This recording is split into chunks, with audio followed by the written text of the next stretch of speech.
It was interesting to hear you talk about INC's real world data activities, and that's actually I'm going to make the transition to our next topic of the day for this plenary meeting, which is focusing a little bit more on real world data, real world evidence, and its utility, challenges, opportunities that real world evidence might provide in advancing drug development efforts for some of these vulnerable populations that are being discussed in this meeting today.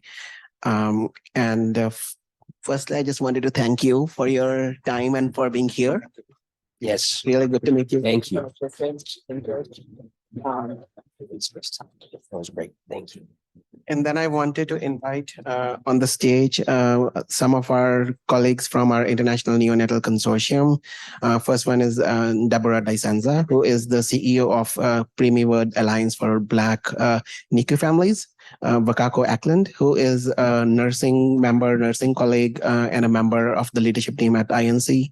And then Dr. Thomas Miller, who is the global head of acute and chronic pediatric diseases nucleus at Bayer Pharmaceuticals, and Dr. Perdita Tayler-Zapata, who is the program lead of NICHD's BPCA program.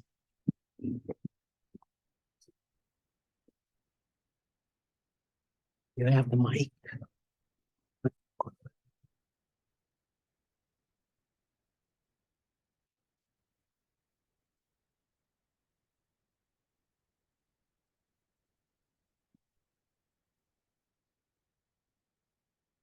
So thank you so much, everybody. I think what I wanted to talk about in this session was a little bit more deeper details about things that have been already discussed, specifically talking about issues and opportunities pertaining to real world data, and how it might, as Dr. Peter Marks was saying, how the utility of real world data might intersect with some of the things that we want to do with cell and gene therapies. Then a little bit more about the future of regenerative medicine. I know, Tom, how closely you have been working at Bayer, trying to basically advance the field of regenerative medicine, cell and gene therapies, and trying to understand a little bit more about industry perspectives. I also wanted to talk a little bit more about public-private collaborations, the likes of what we have ongoing at cpath, and how these public-private partnerships can really help advance unmet drug development needs in the ways that you probably would otherwise not be able to do if you were just working alone or something like that. So I think I'm just going to go one at a time. Tom, do you want to, or maybe Deb, if you want to go first, I would love to understand parent perspectives about some of the issues that we've discussed today, and any other thoughts that you might have in mind that you wanted to talk about. Thank you. Good morning, good afternoon, and good evening, everyone. Thank you for having me here. I am part of the parent community. My daughter, Becky, was born 10 weeks early in 2003, and she is now 20 years old. She has multiple disabilities, but she is amazing. I, too, was born a month early myself in 1967. Yes, a really long time ago. I am proud to have turned 56 yesterday and to spend my birthday with you all, advocating for others in rare disease. Is that important to me that I'm here? My daughter's conditions symbolize not only conditions of the preterm infant, but across rare disease. Rare diseases are not always temporary in our world with premature infants. As with my daughter, they are lifelong. And I believe that we are not done yet, and she's 20. But my daughter and I have privilege. There are so many healthcare deserts around the world, and it makes it much more difficult for people to get access to care. The inequities are not only wrong, but shameful. And the pandemic has made its mark on the community as well. In late September 2022, I had a father from Italy reach out on my online community. And in the pandemic, his daughter was born very early. She was progressing toward discharge and then not. One day, the father, his name is Christian, desperately asked for help for his daughter. And the nurse said, in a very short-staffed unit, said, "Your daughter is not the only baby here." Well, Georgia passed away. in April of 2023 at 7 months old. Our online community surrounded him virtually and held him in that space. I told her father that I would talk about Georgia's story at my upcoming conferences and speeches. I have done so today. Would you join me, please, in saying Georgia's name? 1, 2, 3, Georgia. Thank you. So you can understand my sense of urgency here, but the bright, bright hope for me is Critical Path's real-world data project, something that I believe can alter the frustrating trajectory of pediatric clinical trial enrollment as well as outcomes. And it can give therapies to the enrollees, all of them, hopefully.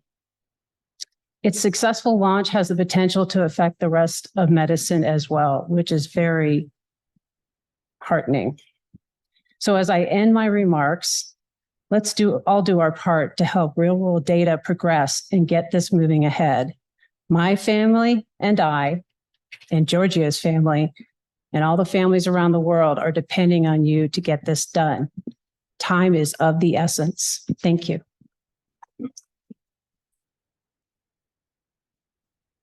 Thanks, Deb.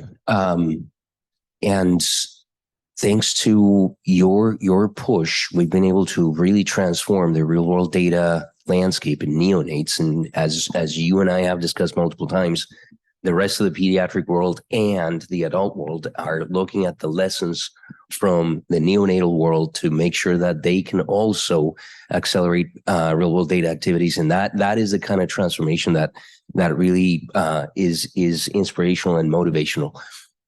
But Tom, we couldn't have done that without our industry partners. And you always push us to what's next in the horizon. And what's next in the horizon will involve a lot of clinical trial activity in the neonatal space, but with a twist. Can you comment on that? Yep, sure. Happy to. Good morning for everybody that's here. Hello to everybody that's online. Thank you for joining. Tom Miller from Bayer. This is a topic that I've become quite interested in over the past several years from a number of perspectives, because I think it opens a toolbox for all of us to start to think about a little bit more broadly and ultimately do our best to get drugs to patients faster. I like the progressive approach that we've been taking within the INC, but as Klaus has intimated, I think about how we could start to apply these this data-rich environment in a much broader way. For folks that are starting to think about this topic, maybe in early days for your own development projects, I would very much encourage you to think broadly, and I'll give just a couple of examples of how at least our team has started to think about incorporation of real-world evidence in programs.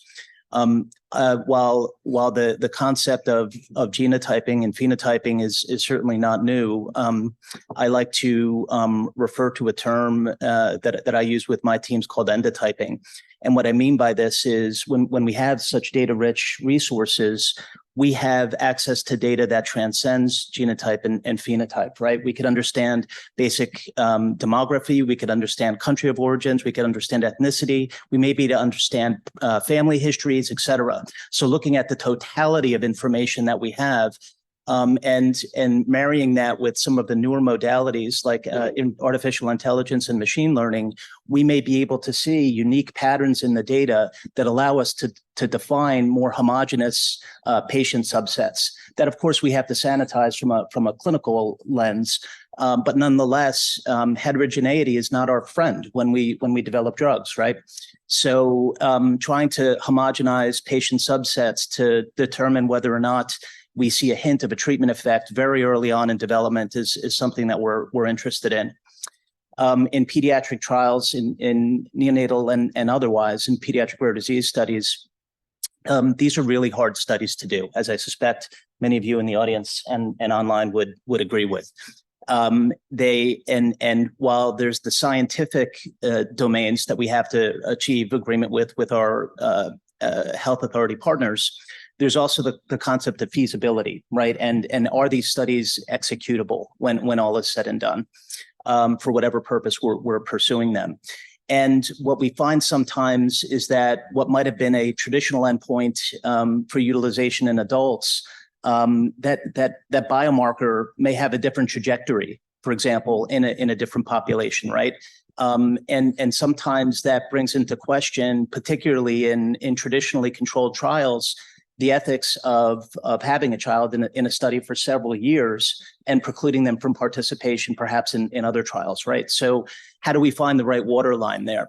I could think of one example with a particular endpoint that we had in a chronic kidney disease pediatric population, where we're able to identify a subset of patients that had a more rapid rate of decline in the particular endpoint of relevance. And we advocated for use of that subset population to test our hypothesis, for example. So it ended up being a little bit of a win-win, where we could smartly try to identify a population that, number one, could almost certainly benefit from the medicine if the treatment effect manifests. And secondly, we could get a study done in a way that parents and ethical committees would support. And then maybe the third example, and I appreciate that maybe this is still a bit of a progressive topic for discussion around the globe. We've also had some recent success, and this was a rare complication of prematurity population, where we partially synthetically controlled our pivotal trial for registration.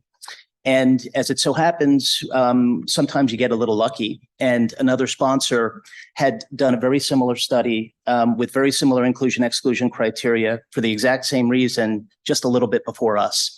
So we tried to build a framework where we might be able to leverage a portion of the control data that already existed, apply unique statistical methodologies that would be appropriate for such an approach. And were able to successfully complete the study. But back to the topic of rapid access to medicines, what was most extraordinary to me, kind of looking back at KPIs for the conduct of the study, in my experience, and I hope it's not limited to my experience, and that I'm not alone in this topic. Typically, I find, particularly in the critical care studies that we do, in the rare disease population studies that we do, our ratio between attempted consent to secured consent is not that great. Maybe 50-60% is a typical observation that I have. And when I speak to academic colleagues that run their own trials in their institutions, it seems, at least qualitatively, to be a consistent reality.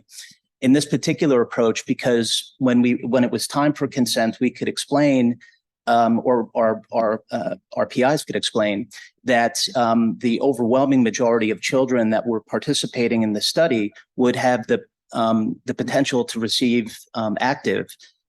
Something extraordinary happened, and I'm sure probably not surprising when I reveal this, but our relative rate of successful consent improved dramatically. And that allowed our operational throughput for the trial to improve dramatically. So while I understand, and I suspect many in this room understand, that there's not going to be a one-size-fits-all solution on this topic, I would hope that we would agree that in certain circumstances, at least worth the conversation, particularly when unmet need is profound. Perfect. Beautiful. And so the point that you raised about ensuring that learnings are shared and contextualized for the next thing coming along is a key aspect of the value of public-private partnerships. So, right. Kanwaljit. Yeah. One question from you, Tom, because I just wanted to mix up things slightly. Dr. Peter Marks talked a lot about FDA perspective, and Ralph talked a lot about EMA perspective about where the field of regenerative medicine, cell and gene therapy is heading. With your industry hat on, do you want to take a couple of minutes quickly and talk about the current landscape and where it is heading and what might be a couple of opportunities? Yeah, so, on that front, I would say, one of the challenges that having been at this for some time, one of the challenges that I found, and I recall that Agnes kind of touched on this point a little bit earlier, was the increasing attempt to try to come to a common ground from a harmonization perspective.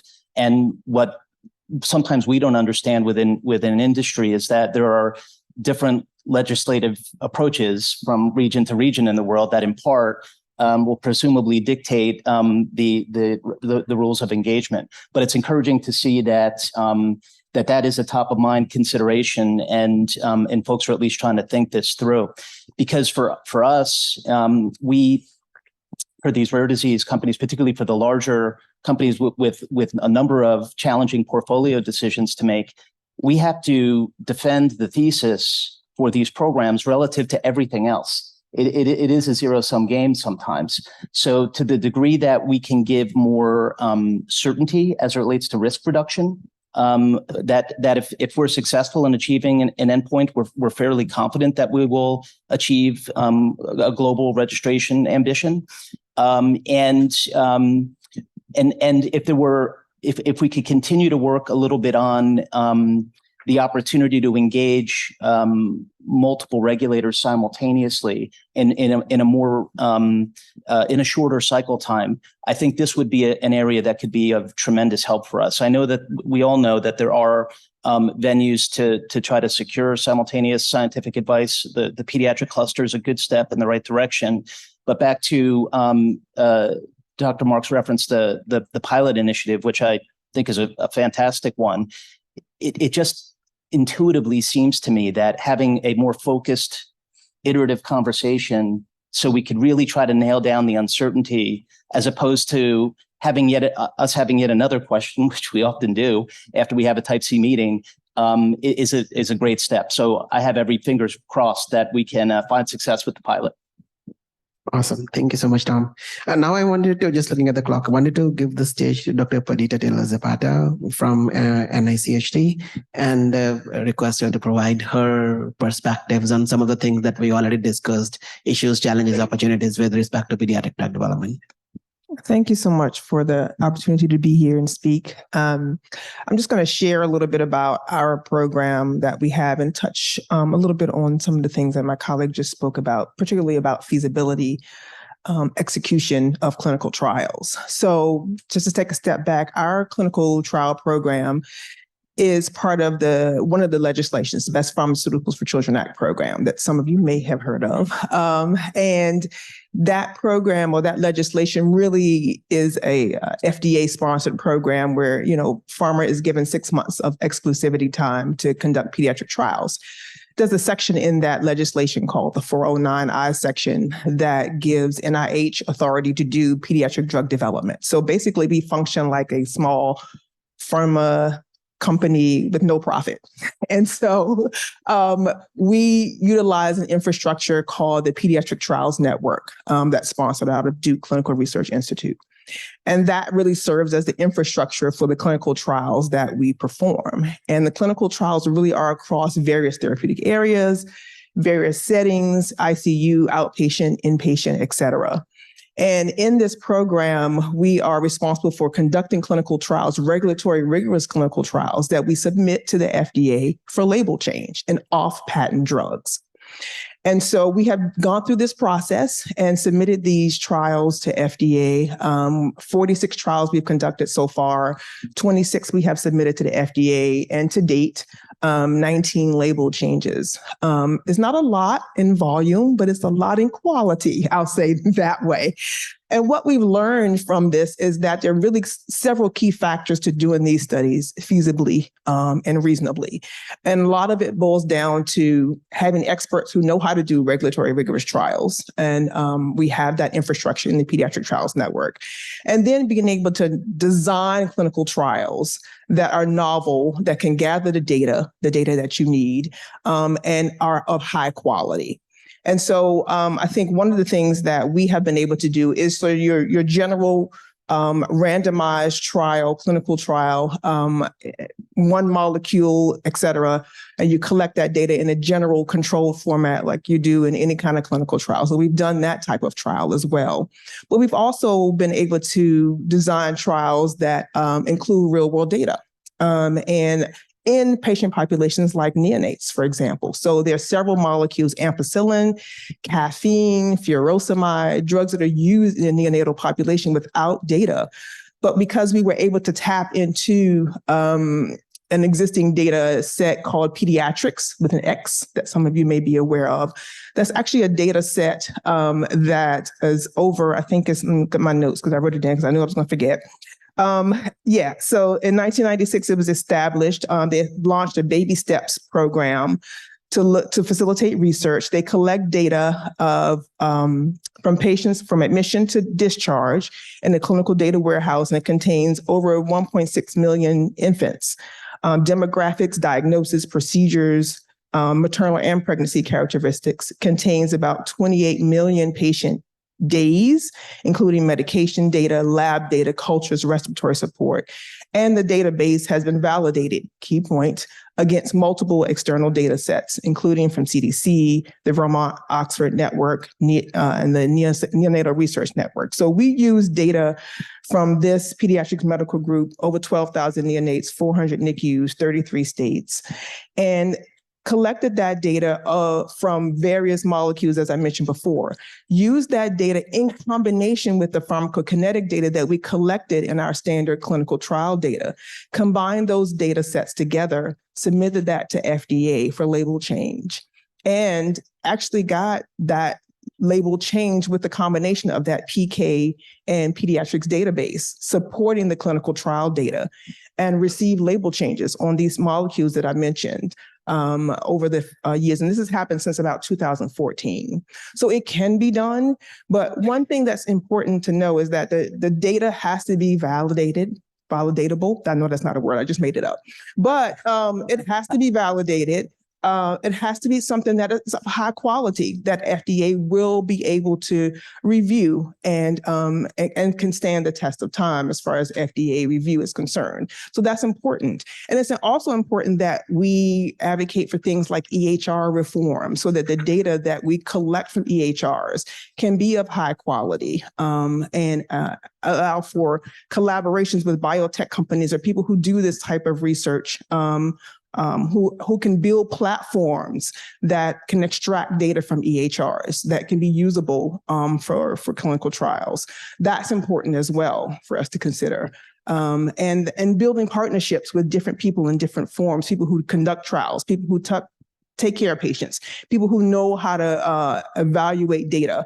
All of that is important at the beginning and development of the clinical trial, in addition to collaboration with the patients. And types of trials that are reasonable and feasible for them to do as well. So those are the only things I wanted to raise up.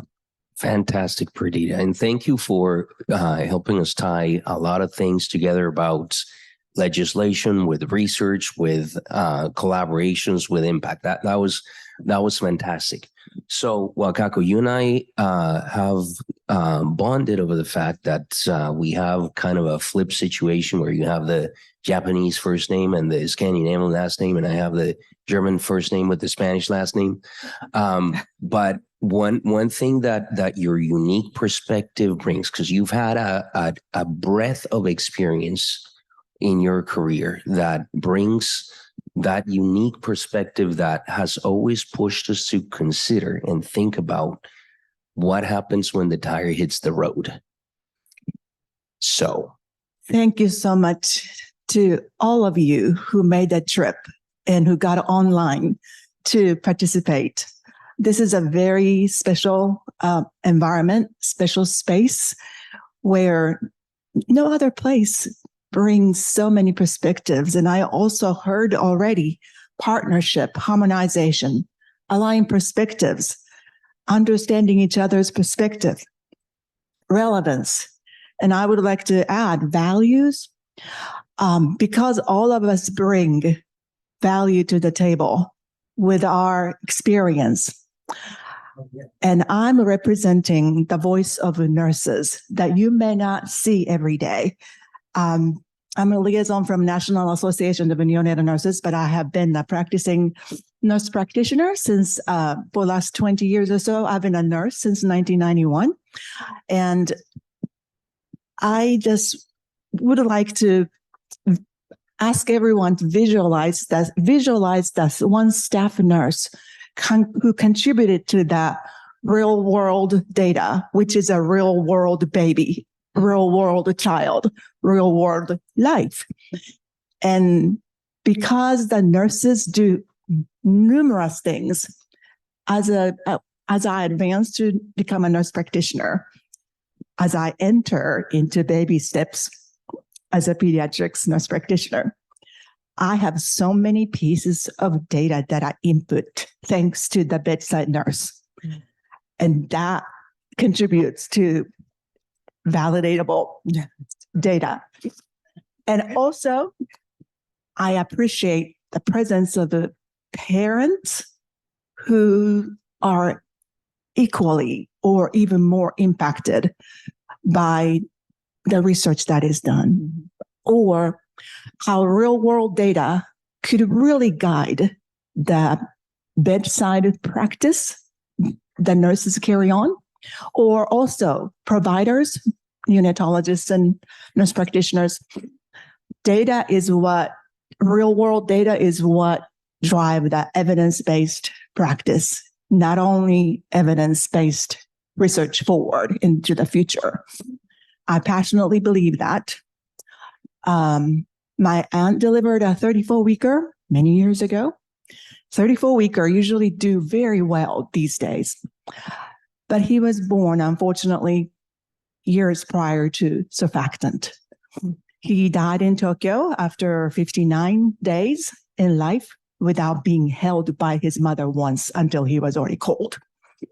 So I truly understand what research can change someone's life. His older brother, who is 58 now, he lost his baby brother when he was only 6 years old. Even to this day, he suffers PTSD from seeing a dying Black discolored baby brother through the cold glass window. So it impacted my family and probably how I drive myself to be a better clinician, better researcher when I have the opportunity to, or a better speaker for those babies who can't speak. Another, may I continue just a few more? Please don't stop. Okay, there's no fire. When I get nervous, my nose runs. I'm so sorry about that. And I'm not crying either. One thing that is a barrier to the bedside nurses when the parents ask you, now, what do you think about that research that they just told us about, that they want our baby in it? What do you think about that? I cannot tell you how many times I've been asked that. And when they say, are they really saying that I may enroll this kid, but my baby may not receive the treatment at all, but still have to do all the necessary follow-ups, all to go towards somebody else's baby in the future. And the randomized control trial has always been coined as the standard and the best of the best, right? However, as Tom mentioned, if you can have an external control synthetically done using the real world data, I really strongly believe that more nurses would be extremely excited about educating the family members about the value of the research and the potential it might bring to the future. And that's just one of the few things, and I could go on and on and on about how the nurses want to help the babies in front of them. But research topic is not something that average nurses learn in school, nursing school. So real world data has a huge potential to encourage everyone who are involved so we can harmonize with each other for the best of the families and the babies in the future. Thank you. Thank you. Thank you, Wakako. We all, at least the people who work in the neonatal research field, absolutely understand how crucially vital nursing perspectives are in terms of convincing families to to enroll their kids, babies into clinical trials. So, the things that you discussed about your perspective, importance of external historic controls, and how that'll really convince nurses and parents to be more likely able to participate in the clinical trials. I think it's a fantastic idea, something that we actually intend to discuss in greater deal of detail in one of our sessions tomorrow. But I just wanted to thank you all. Thank you, Tom, Deb, Wakoko, and Perdita for being here and providing your perspectives. And also thank you to rest of our plenary speakers, Dr. Peter Marks, Janet Maynard, and Ralph, and others, Kristen. I'm really glad to have you here. It's such an honor. Thank you so very much for the great discussion today. We're going to just take a short 15 minutes break and gather back here at 10:30 a.m. for another exciting session that is going to be focused on alpha-1 antitrypsin deficiency.